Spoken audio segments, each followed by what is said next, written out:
does anyone even talk about, so does anyone even talk about, like, Children of Bodom anymore? For those of you who don't know who Children of Bodom is, what I'm playing is not it. It's Upon a Burning Body. But, yeah, no. Children of Bodom. It kind of just popped into my mind because I saw a news story how Alexi Leo, obviously lead guitarist of Children of Bodom and, like, the guitar god, if there was ever a guitar god. Actually, fuck that. He would be the guitar Satan because nothing's bigger than Satan. So he would definitely be that. I first heard them, I think it was it Hammer? I think it was Banned from Heaven was the first song I heard off of them. It came in like this Metal Hammer or Terrorizer, like mixtape, which if you don't know what Metal Hammer is or Terrorizer, it was like death metal and like a black metal magazine from the UK. And my grandma used to always go to Barnes & Noble because she used to obviously read and I love reading, so we used to go to that. So I went to the occult section, then I'd go to like the magazine section and look up that shit. And then, like, the CDs, of course, like, get My Chemical Romance and The Used and all that fun shit.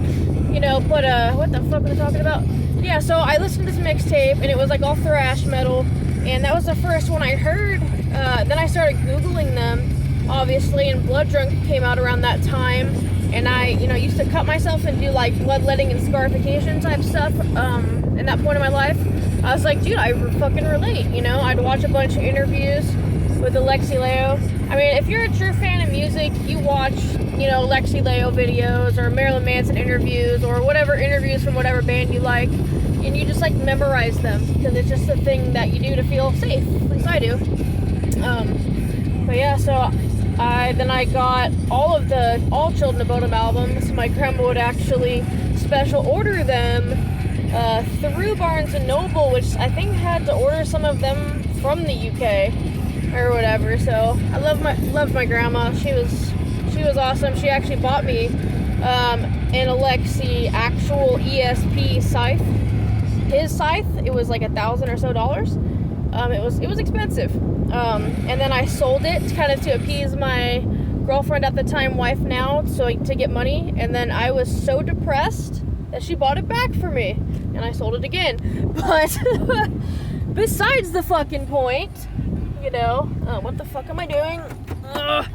But yeah, so, and then I had an Alexi Leo 200, which is a blackie, and that was just an LTD because, like, why not? Why not have two Alexi Leo guitars, right? And I only ever use Alexi Customs, the 10 to 56 tight fits. But then, of course, I use a DR tight fits, 10 to 52s, or like the green neon strings or the pink neon strings because I'm a faggot like that. Well, I'm so ADHD, I've totally gotten off topic. But yeah, I thought it kind of sucked, but was like kind of about the right timing when Children of Bodom broke up. Because like, I really like, you know, Blood Drunk and Hate Breeder and Follow the Reaper, all those albums. Obviously, Hate Crew Death Roll. I went to a concert with my grandma, of course, and you know, we were talking to people in the crowd and in the line. Everyone thought it was so fucking cool. My grandma used to take me to concerts. I always used to make friends that way, so everyone would be like, oh, the curly-haired old lady in the red vest, popping her pills, holding her granddaughter, you know, doing this with her arthritic hands, and she was awesome. I miss her so fucking much. I really do. But, let's check to see where I'm going. But yeah, so I went to Children of Bodom. It was a Regency Ballroom. I remember I had to throw out my spiked bracelet because they wouldn't let you in with one or whatever, which is fucking gay. But of course, I went to Hot Topic the next day and got a new one. So yeah, we were there. We were on the balcony and we saw, because it was like the No Fear tour. Was it? I think so. I want to say it is. Like Austrian Death Machine, a couple other ones. I think I've seen Children of Bodom twice. Did I? Yeah, because I saw it at the San Jose State Event Center and the Regency Ballroom, so I saw them twice. Okay. Whatever. Either way, my first, I'm thinking of the second time, so let's continue on the second time. We were on the balcony, and I had talked to this other dude in line. He was about my age. I was probably 15 at the time. Maybe 16? No, I was still 15. And we were doing fucking windmills off the balcony, and my grandma had hold of my shirt and had a hold of the other dude's shirt that we met or whatever, like, cause he just came by himself or something. And so me and him were just like concert friends, you know how that kind of shit goes.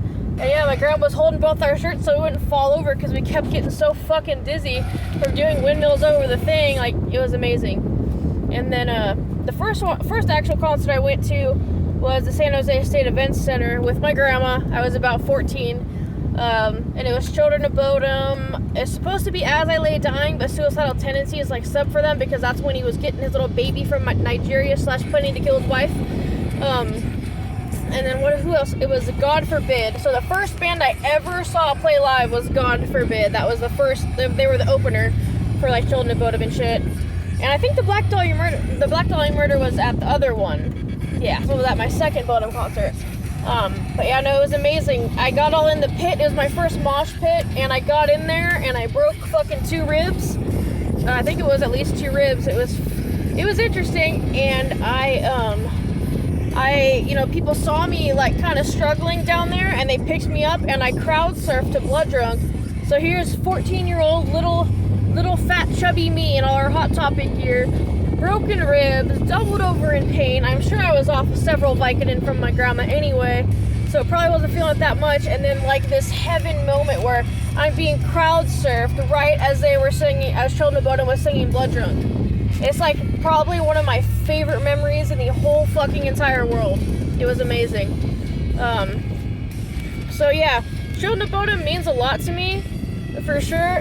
But I feel like them breaking up was long overdue because they kind of started sucking after like Halo of Blood and the other ones. The riffs were still tight, but nothing was really new ever in their sound, unfortunately, which sucks. But you know, sometimes all good things must come to an end. So. But yeah, I guess now it's the Lake of Bodom Murders or some fucking weird shit.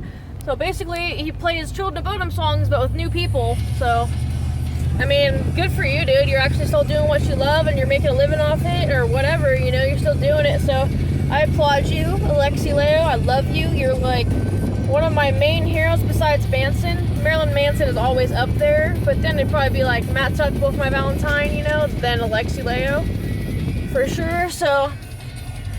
Yeah, if you haven't listened to Children of Bodom, you need to go walk with headphones in, blasting anything off the Follow the Reaper or Hate Breeder album, and just have that blasting through your fucking headphones. You know, just do that. I'm at the house now, so. But yeah, listen to what the fuck I say, motherfuckers.